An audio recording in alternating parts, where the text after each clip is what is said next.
Лицата со попречености се плашат дека ќе останат без финансиска сигурност ако од 1 јануари им се укине помошта што ја добиваат од државата.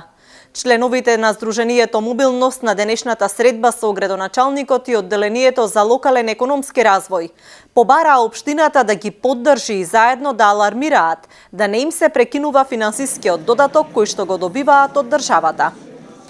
И да вистина би сакала вие како општина со вашите ингеренции, доколку можете како представници наши и на сите граѓани на Струмица да пишете една протестна нота до Министерството, затоа што мислам и сите се слагат со мене дека новиот нацрт закон е навистина не е добар за нас, да се смени тој член 52, мислам алинеја 6, да се смени од законот. Пишатме ние протестна нота, но колку што имам сознание, многу не е наивна добра одивка и Министерството, значи Министерството стои цврсто на својот став да го промени законот. Ние не се слагаме со тоа. Сега ние знаеме сите во какво општество живееме и каков не е стандардот, значи колку и да вистина, тоа е вистина.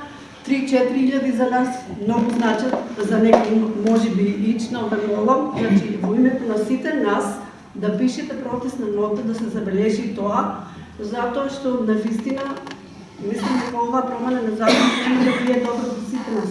Градоначалникот Јаневски рече дека ќе побараат информации за предлог законот, иако не е запознаен и не е во надлежност на локалната самоуправа.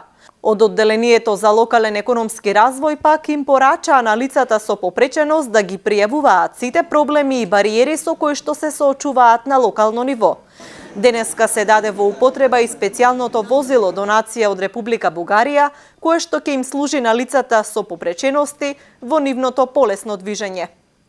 Денеска е ден во кој се подсетуваме дека во нашето општество и секаде во светот се уште постојат бариери кои се заколнавме, ветивме дека ќе ги рушиме.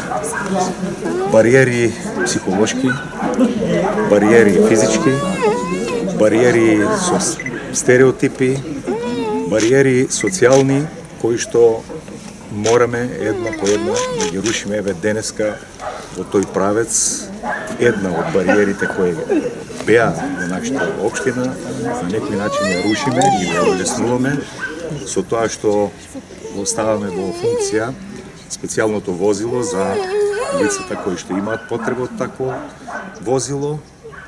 Ја зголемуваме нивната мобилност, ја зголемуваме, ја подобруваме пристапноста до институциите кои што им се потребни.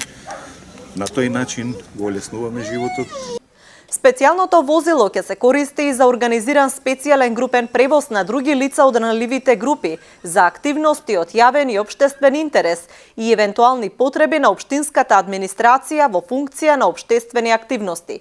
Ова возило може да се користи од други лица, група на лица од ранливи категории, во специфични ситуации или членови на здруженија на граѓани од ранливите групи за нивни активности од општествено значење, по претходно доставено барање до општината со точно определена причина, цел и дестинација.